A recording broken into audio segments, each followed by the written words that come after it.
Okay, cool. I think that direct ballot initiatives are extremely, extremely effective, and I really love them. The problem I think is that and there's no problem with that, and I totally am on board with it. But there's a lot of great ideas out there, a lot of great plans out there that don't start as a popular idea. Yeah. And it takes people advocating for it and just beating the drum to get any kind of movement on it. Let me give you an example. Medicare for all. 8 years ago, Medicare for all was not even a discussion. 4 years ago, universal basic income was not even a discussion. Yeah. It took Bernie Sanders promoting Medicare for all for it to become a thing. And right now, like, it's got wide support now, but it did not start that way. Universal basic income, I knew about it a couple of years ago. I loved it a couple of years ago. I was like, how am I going to advocate that to the people? I still ask that question to myself every day, because I think that universal basic income is an amazing idea. But, right now, a lot of people do not like that. If we were to put a direct ballot initiative out there right now, Right. that says, hey, what do you think about UBI? And the vast majority of Americans, because they don't know how UBI would work, they would have concerns on how we pay for it, Yeah. so on and so forth. That direct initiative ballot would get actually voted down, because people are resistant to change. Well, of course. Just to interject real quick. Not every ballot initiative will pass or does pass, and not everyone will be good. But that's why we have checks and balances, of course. But that. Yeah, go ahead. In the UK, have such a thing. It's that you can petition.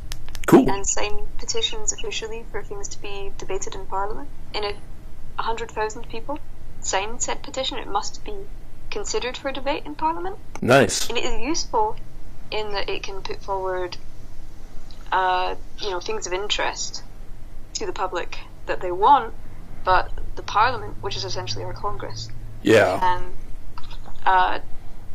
decide whether they even want to care about it, and also vote it out anyway. Are you familiar with the Swiss direct democracy system? Yes. I think there are pros and cons to it. It's not perfect. Yeah.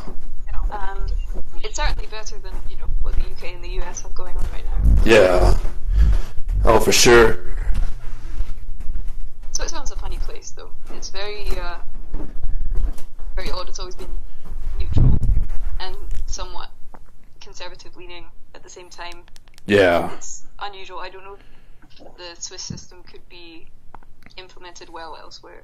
In places such as America, where the collective mind of the public is controlled to an extent by the propaganda machine. Yeah.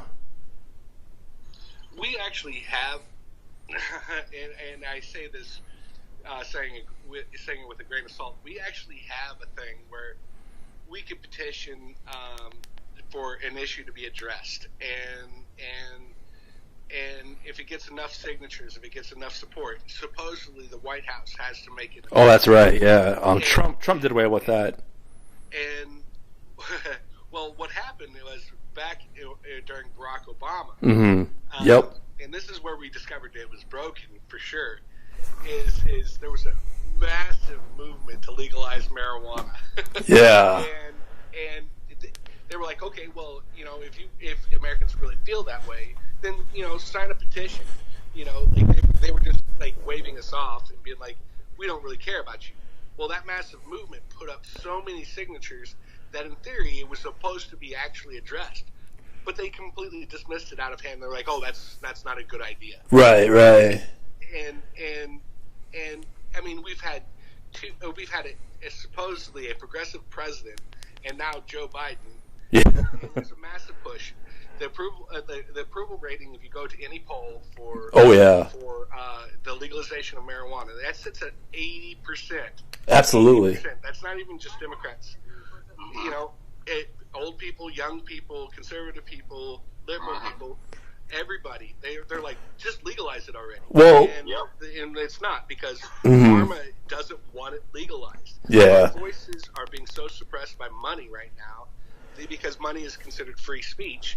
The farmers just putting money into the pocket and saying, nope, we don't want marijuana legalized, because it could address so many. Oh yeah, so many core root issues. And my last question for you, sir.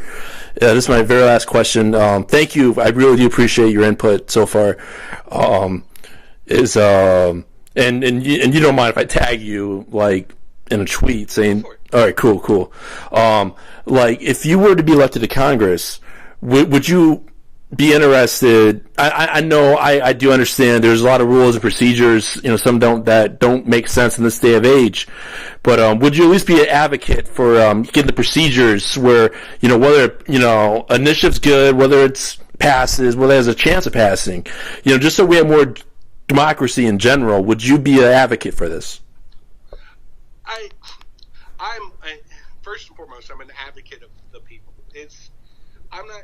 I think the government is largely dysfunctional right now because a lot of these rules and procedures and so on and so forth are bad. Like I could start listing them off. Not least of which is we need term limits, for example. Yeah.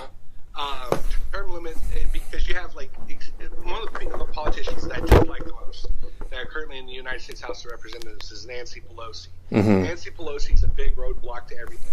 Like things that are super important don't even hit the floor. Things that have 80% approval rating, like legalization of marijuana, 60% approval rating, like a Medicare for all or a system like that. It's not hitting the floor because you have one or two people blocking it. Yeah. And a lot of that blocking is to provide political cover to corrupt politicians who would never vote for it anyway. But it's one of those things of right now, a lot of our systems and procedures are set up just to be roadblocks for what the people actually want. I again, I apologize for interrupting. This thought just hit me, and I think it's really important to ask, and I want to ask.